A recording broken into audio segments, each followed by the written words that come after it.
Salut tout le monde, j'espère que vous allez tous très bien. Aujourd'hui je vous retrouve pour une nouvelle vidéo et aujourd'hui nous allons traiter de la pénurie de logements en Suisse. La Suisse est un pays connu pour sa stabilité économique, pour son niveau de vie élevé, mais aujourd'hui elle fait face à un défi qui est assez important, qui est la pénurie de logements.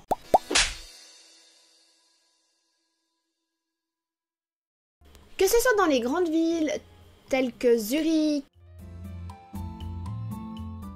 Genève ou encore Lausanne, ou même encore dans les zones un peu plus rurales, trouver un logement à prix raisonnable, abordable, devient un réel casse-tête en Suisse. Lié à plusieurs facteurs, les prix de l'immobilier ont flambé, ils sont assez élevés.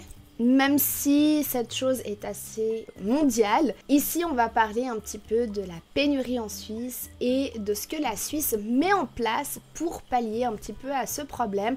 Est-ce que cette pénurie est réelle ou est-ce que ce sont des dires ou est-ce que c'est concret? Voilà la question sur laquelle je me suis penchée aujourd'hui parce que c'était une question qui m'intriguait fortement.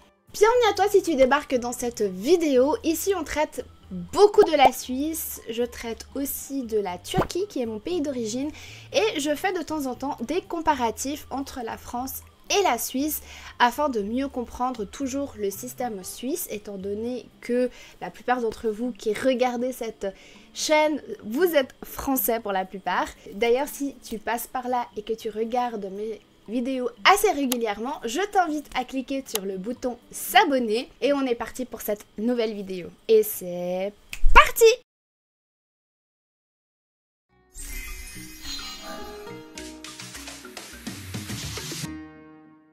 Comme premier chapitre, je vous propose de répondre à la question de savoir s'il y a réellement pénurie de logements en Suisse ou pas. Mais je pense qu'il est très important de poser un contexte et de vous dire ce que moi j'entends par le mot pénurie. Bien que la Suisse soit souvent perçue comme un modèle de prospérité, la réalité du marché immobilier est bien plus complexe. Alors, y a-t-il vraiment une pénurie de logements dans le pays?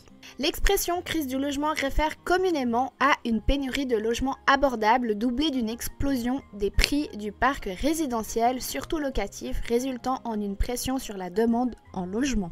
Je vais vous partager une situation assez contrastée qui se passe en Suisse et plus concrètement, ce qu'il y a, c'est que dans les grandes villes telles que Zurich, Bâle, Genève ou encore Lausanne, les prix des loyers ces dernières années ont clairement explosé. Et de ce fait, la demande de logements à prix abordable, si on veut bien, parce que pas tout le monde peut mettre 3000 balles dans un loyer, eh bien il a explosé. Et du coup, l'offre qui est proposée ne correspond pas à la demande. Et par conséquent, les personnes ont énormément de mal à se loger. Pas parce qu'il manque des logements, mais parce que il manque ce pouvoir d'achat, si on veut bien, ou cette somme d'argent qu'on viendrait mettre dans ce logement-là pour pouvoir habiter décemment et avoir suffisamment de pièces pour pouvoir vivre le quotidien. A l'inverse, certaines régions rurales, eux, ils connaissent des fois des réalités un peu différentes de ce qui peut se passer en ville. Déjà, la demande y est moins forte parce que habiter dans un village a aussi des conséquences sur le quotidien. Ça veut dire se déplacer. Si on travaille par exemple dans la ville de Lausanne même, c'est clair que avoir quelque chose à proximité, c'est beaucoup plus agréable. Par conséquent, la pression par rapport au logement est moins importante dans les zones rurales que dans les zones urbaines. Si je devais vous donner des chiffres un petit peu qui pourraient parler à certaines d'entre vous, les vacances par exemple locatives sont de plus en plus rares dans des grandes villes telles que Zurich par exemple.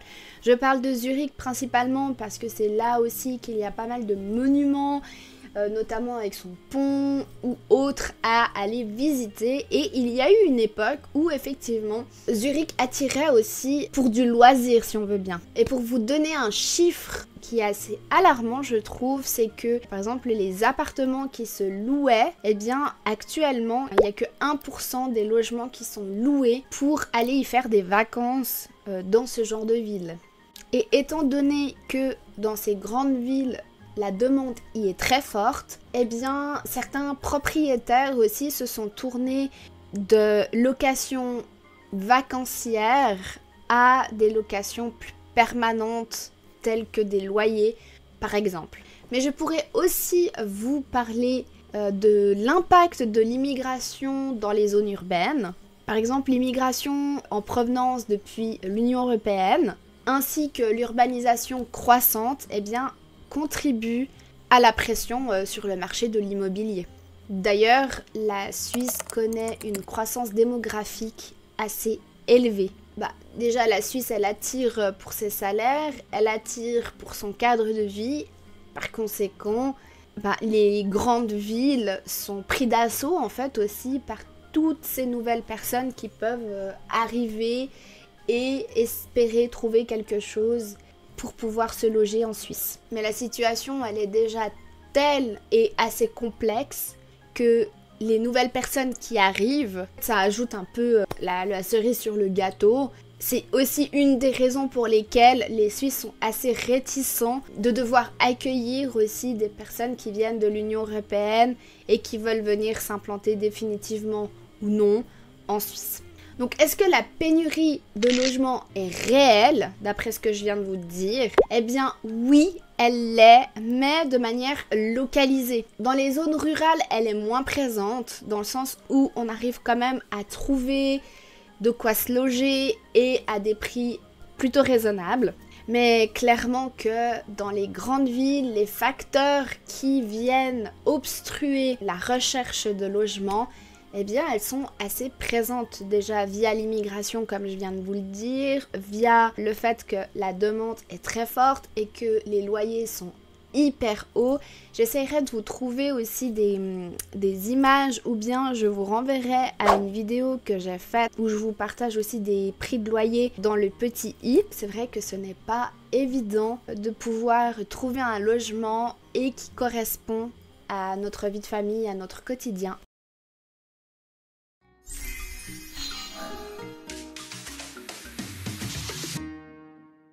Qu'est-ce qu'on pourrait mettre en place ou faire pour pallier à ce problème? Déjà, il faut bien comprendre que cette pénurie touche la société, bien évidemment, touche l'économie, mais aussi la politique. Donc, c'est un sujet qui est assez complexe et aussi de manière locale ou régionale ou nationale. On va essayer d'explorer les différentes pistes que on pourrait mettre en place facilement pour pallier à ce problème. Déjà, augmenter l'offre de logement. Est-ce que c'est quelque chose qui pourrait résoudre ce problème? Si par exemple on venait ajouter des logements supplémentaires dans les villes, par exemple, ou dans des zones tendues où le manque de logement est assez présent, eh bien ça passerait par des constructions de nouveaux bâtiments ou de la reconversion de certains autres bâtiments existants qui seraient dans les villes, ou d'espace, ou que sais-je. Et je pense qu'il est crucial d'encourager la construction dans les grandes villes, mais dans les périphéries des grandes villes, pourquoi pas. Après, en étant un petit peu dans la partie politique de la chose, je sais très bien que les infrastructures suisses, ils ont des réglementations assez strictes et ils ont une possibilité d'agrandissement assez limitée aussi. Ils aiment bien conserver leurs bâtiments et réhabiliter certains espaces locaux. Et je pense que cette option-là serait plus adéquate pour la Suisse. Et donc de transformer certains espaces commerciaux, pourquoi pas, ou bien transformer certains espaces que la commune peut-être n'utiliserait pas pour offrir des logements. Enfin, en tout cas, davantage de logements, ce qui ferait que le prix pourrait être un petit peu plus abordable pour un peu tout le monde. La deuxième option qui pourrait être envisageable, ce serait de faciliter l'accessibilité au logement. Donc de revoir un petit peu peut-être les critères d'entrée dans un logement, peut-être revoir le prix du loyer. Pourquoi pas mettre en place des subventions? Je sais que par exemple en France, il existe des aides au logement. Alors j'avoue que je me suis pas posé la question de savoir si en Suisse ça existait. J'imagine que le social existe de toute façon aussi en Suisse. Mais est-ce qu'il y a vraiment des parcs locatifs pour des résidents qui n'ont pas forcément les moyens? Je pense que ça existe aussi, mais vous savez, cette tranche et ce palier de personnes qui gagnent suffisamment, mais pas suffisamment pour avoir un logement décent pour la famille. Il y en a beaucoup dans ce cas-là. Ça pourrait être chouette d'avoir des subventions un peu plus élevées peut-être et d'aider davantage ces personnes-là à se loger. La troisième option qui pourrait être réfléchie, ce serait d'encourager l'habitat durable et abordable. Parce que je pense que construire des bâtiments c'est bien, mais il faudrait pas que ce soit au détriment de l'environnement ou encore à l'aspect visuel aussi, parce que je trouve que la Suisse a un certain cachet et ce serait vraiment dommage de venir par exemple détruire un petit peu cet aspect historique qu'on pourrait retrouver facilement dans plein de villes suisses. Et vraiment réfléchir à quelque chose qui se fondrait du coup dans cette architecture qu'a la Suisse, tout en préservant et conservant l'environnement, ce qu'on a autour aussi, parce que la Suisse est pleine de forêts, les Suisses aiment la randonnée, vraiment préserver les forêts, de pouvoir privilégier aussi ce genre d'accès qui sont demandés aussi par les Suisses. Peut-être, vous voyez, des parcs immobiliers écologiques, comme il peut en avoir dans d'autres pays, ou encore des habitats participatifs et donc communautaires. Et le quatrième élément qui pourrait être réfléchi, ce serait de repenser à comment les choses se mettent en place en Suisse. Parce que quand vous décidez de construire un bâtiment en Suisse, ça passe par le conseil communal. Et puis, selon sa zone géographique, ça peut passer par le canton. Et les procédures administratives qui s'ensuivent sont assez conséquentes. Et la Suisse pourrait réfléchir à alléger les procédures. Ce qui offrirait en fait la possibilité de pouvoir avoir des logements de manière plus rapide ou bien des infrastructures urbaines de manière plus rapide aussi. Mais ça, ce serait vraiment dans un monde utopique et joli. Après, la cinquième possibilité à laquelle la Suisse pourrait réfléchir pour pallier à ce problème, ce serait de développer des solutions de logements alternatifs ou temporaires. Par exemple, dans un contexte de crise assez immédiate, la Suisse pourrait venir en aide auprès de ceux qui ont besoin d'un logement à l'instant T où je vous parle. Avec des logements, pourquoi pas, modulaires, ce qui permettrait quelque chose de vraiment très temporaire, comme des conteneurs ou bien dans des matériaux type mobil-home. Ça pourrait répondre de manière ponctuelle à un problème qui est présent. Après, vraiment, toutes ces idées que je donne, c'est vraiment des pistes de réflexion. Ce ne sont pas des choses que j'aimerais voir aboutir parce que avoir des conteneurs qui viennent se poser dans un centre-ville ou bien des logements précaires qui viennent se mettre en place un peu à l'image de Paris, c'est pas du tout ce que je souhaite pour la Suisse non plus. En fait, je pense que la Suisse devrait réellement se tourner vers des options plus durables, plutôt que sur des choses éphémères, mais c'est vrai que ça pourrait être une solution temporaire et restreinte, je pense. Ou bien encore, ce qui est très possible de faire, ce serait de la colocation de logements par exemple. Ça pourrait être une idée pour pallier à ce manque de logement et puis de pouvoir permettre à la personne qui arrive peut-être de trouver et de se laisser le temps de trouver quelque chose qui lui conviendrait davantage. Donc je peux te dire que il n'existe pas de solution miracle. Ce que je vous ai donné là, ce sont vraiment des pistes de réflexion et des choses auxquelles j'ai pu réfléchir. N'hésitez pas à donner votre idée et puis dire aussi vous quelles seraient des pistes de réflexion auxquelles vous aurez pensé, auxquelles j'aurais moi pas pensé. Parce que on est là aussi pour ça, enfin l'espace commentaire est là pour pouvoir échanger aussi avec vous, compléter. Des fois il y a des choses que je dis puis qui sont Enfin, que je voulais pas dire de cette manière-là. Enfin bref, vous avez compris.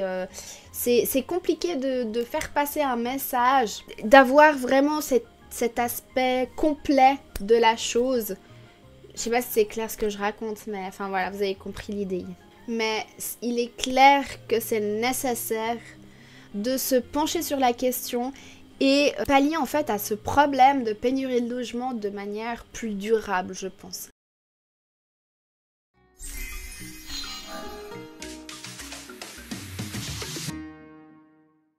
Comme troisième chapitre, je vous propose qu'on regarde d'un petit peu plus près quels sont les facteurs qui ont fait qu'à un moment donné, la Suisse s'est retrouvée en pénurie de logement. Parce que ce problème-là ne résulte pas forcément que d'un manque de construction ou d'un manque de logement en fait. Mais il a des aspects un peu, comme je vous disais, un peu politiques, un peu économiques. Et du coup, dans ce chapitre, je vous invite à découvrir ces facteurs qui influent cette pénurie. Tout d'abord, vous avez l'augmentation de la population qui crée aussi une demande plus accrue pour avoir un logement. Dans ce facteur-là, vous avez donc l'immigration qui vient appuyer ce que je viens de vous dire. C'est-à-dire que toutes les personnes nouvelles qui arrivent en Suisse, eh bien, il faut qu'on les loge. Donc, ils viennent, c'est chouette. Par contre, si le logement ne suit pas, c'est moins chouette. Et chaque année, plusieurs dizaines de milliers de personnes affluent en Suisse. Et ça, c'est vrai que c'est un réel problème qu'il faut prendre en considération pour pallier à ce problème de pénurie. Et notamment dans les grandes villes telles que Zurich, Bâle, Lausanne ou encore Genève. En plus de l'immigration, il y a la croissance démographique qui est assez accrue aussi. La croissance démographique, c'est que les naissances sont supérieures aux décès. Et étant donné qu'on vit bien en Suisse, eh bien, la croissance démographique est plutôt croissante. Alors c'est très bien, mais du coup, c'est un potentiel problème pour la pénurie de logement et pour pouvoir loger toutes ces personnes qui naissent de manière naturelle et de cette croissance qui se fait de manière naturelle. Et si on suit la croissance démographique de la Suisse, en 2050, on pourrait dépasser les 10 millions de personnes en Suisse. Donc c'est assez colossal, je trouve. Ouais, ça fait réfléchir. Le deuxième facteur est le facteur foncier. Comme je vous l'avais dit un peu plus en amont dans la vidéo, les logements sont assez rares dans les zones urbaines. Par conséquent, le prix du loyer est élevé. Et en plus de ça, en Suisse, le problème qu'il y a, c'est qu'on manque de place pour construire. Car la réglementation suisse par rapport à ça est hyper limitée. Et ça, c'est une réalité du pays. L'extension des villes et des villages se font selon une réglementation qui est assez rigoureuse et assez stricte. Et la Suisse protège les zones agricoles ou encore forestières, ce qui limite considérablement la possibilité d'agrandissement des villes et des villages. Et étant donné que le logement se fait rare, eh bien la spéculation foncière augmente et du coup augmente les prix. En plus de tous ces facteurs, ce qui est assez général, mais pas seulement pour les villes ou les villages, c'est que la matière première pour de la construction est aussi en augmentation. Les matériaux de construction sont chers. Pendant la période Covid, elles sont même devenues rares. Ça va mieux maintenant, bien évidemment. Mais ça reste un point crucial et un point qu'on ne peut pas influer d'une certaine manière. Et en plus de ça, lors de construction de bâtiments nouveaux ou autres, la Suisse a des réglementations hyper strictes concernant l'écologie, concernant la sécurité ou encore l'énergie. Et d'ailleurs, chaque année, de nouvelles lois viennent se greffer à toutes ces réglementations qui sont déjà existantes pour de nouvelles constructions ou même des rénovations ou autres. Et ce qui pose aussi problème, c'est la planification des constructions. Comme je vous le disais un petit peu en amont, ça doit être validé par plusieurs choses et plusieurs étapes. Et c'est vrai que ça peut prendre un certain temps. Et en plus de ça, Même si par exemple la commune vous dit un oui et le canton vous dit un oui pour une construction d'un bâtiment, eh bien il se peut que quelqu'un de local, par exemple si ça touche vraiment même un petit bout de sa parcelle mais que vous en avez besoin pour faire une route ou une infrastructure urbaine, je pense à cette route qui va être construite tout prochainement dans la ville dans laquelle je suis, eh bien il y avait des personnes qui habitaient plus ou moins près de cette route qui sont venus mettre une opposition pour la construction. Et ça demande de la médiation parce qu'ils ne veulent pas construire tant que la population n'est pas d'accord avec ce qu'ils mettent en place. Et ça, c'est vrai que ça peut prendre plus ou moins du temps aussi.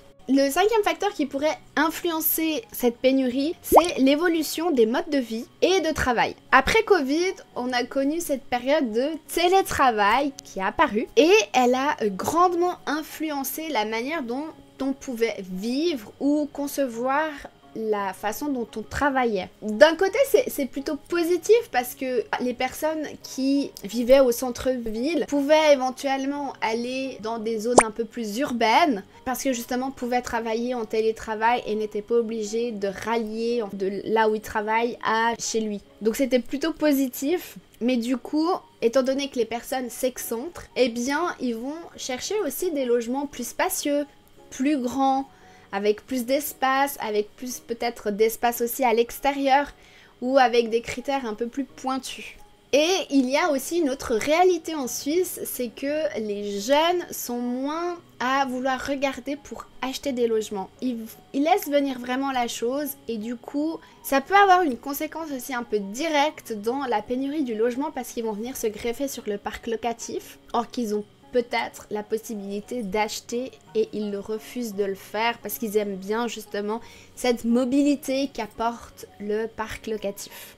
Donc on a pu voir qu'il y avait beaucoup de facteurs qui influaient de près ou de loin cette pénurie de logements et la combinaison de ces différents facteurs rend la solution du problème plus difficile. Il faudrait vraiment que chacun y mette un peu du sien pour pouvoir trouver une solution plus globale et qui puisse convenir un petit peu à tout le monde et qui soit plus durable pour tout le monde.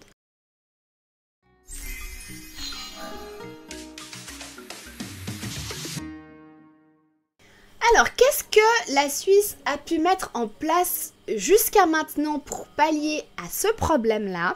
Eh bien, la première piste sur laquelle ils se sont mis, c'était de rendre le logement plus abordable.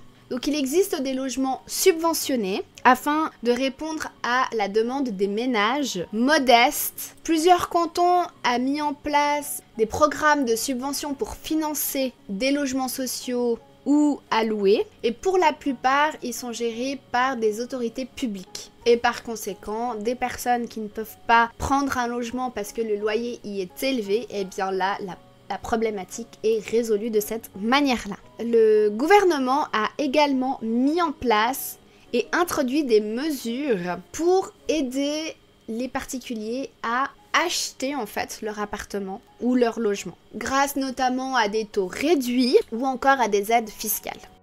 La deuxième grosse piste sur laquelle la Suisse s'est penchée est la réforme du droit du logement et de la planification urbaine. Alors, qu'est-ce qu'ils ont fait plus concrètement ? Eh bien, ils ont eu recours à un assouplissement de la réglementation. Certains cantons ont allégé les normes de zonage et de construction, permettant ainsi une possibilité de construire de manière plus spontanée. Et ainsi, il est plus facile de transformer des bâtiments commerciaux en de logements, d'habitation.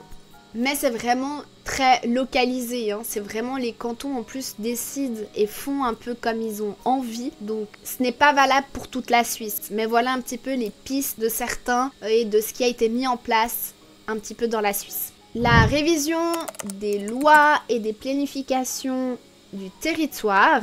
La loi fédérale sur l'aménagement du territoire a été révisée en 2014 et elle incite à mettre des plans d'agrandissement ou d'amélioration dans les cantons. Donc elle incite vraiment les cantons à des plans d'agrandissement et de développement dans leur zone plutôt que d'aller construire dans des zones qui sont non bâties actuellement. Donc la Suisse va privilégier, comme je vous le disais un petit peu en amont, de conserver ces bâtiments, de les transformer pourquoi pas, mais ils sont pas partisans de vouloir reconstruire et de faire de nouveaux bâtiments. Et la Suisse se bat de manière perpétuelle pour des constructions qui restent durables et soutient aussi ce genre de construction.